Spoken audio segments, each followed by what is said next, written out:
Halo guys. Okey, kali ni kita nak share pengalaman buat open house raya 2025 dekat rumah. So kalau tengok episod lepas, kita dah buat makeover rumah. So bila makeover rumah dah siap, dah cantik, kita buatlah makan-makan sempena raya Aidilfitri. Bolehlah panggil jiran tetangga, sanak saudara, kawan-kawan serta kawan-kawan yang dikenali. So kali ni kita buat dekat depan rumah je. Waktu petang kita buat menu simple-simple je. So kita buat baca-baca doa sikit, and then kita dah buat makan makanan raya biasalah. So menu utama adalah menu mi kari Cik Ani, import daripada Ipoh. Mi kari ni memang kena guys, memang terangkat. So ni antara tetamu-tetamu yang awal hadir.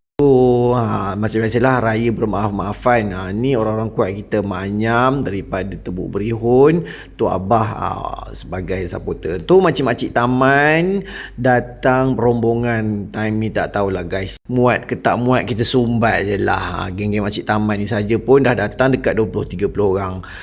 So time ni memang meriah lah guys. Yang mana datang bawa keluarga, sanak saudara. Ni kawan-kawan pejabat dulu datang juga daripada Sabak Benam. So untuk menu sampingan adalah kambing perap Pak Mak Western. Biasalah dah jual kambing. Ni bahagian geng bakor-bakor. Nampak Abang Dura, Cik Memel, lepas tu Cumi. So untuk ejen-ejen yang berjaya jual kambing perap, dapatlah hadiah setahun sekali. Itu hadiah utama, dapat freezer. Menang daripada Noza Frozen Kuala Selangor. Dia pun tak sangka, datang ingat nak makan je, sekali kena bawa balik freezer. Sumbat je lah, kalau muat ke tak muat ke, last muat juga.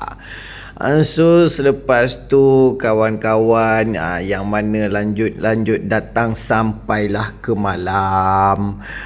Ini jiran kami, nama dia Aunty Susan. Dia ni orang kuat. Kalau kami tak ada time niaga kambing, dialah yang tolong kami ambil stok.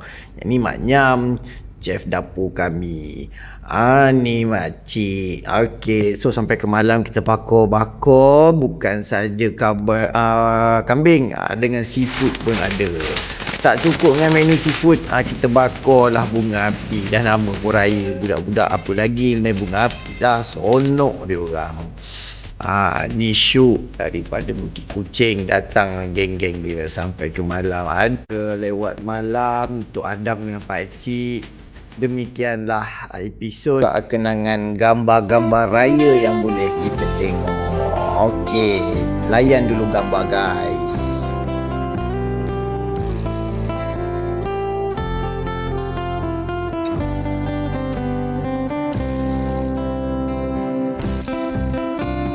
Okey, demikian gambar raya 2025.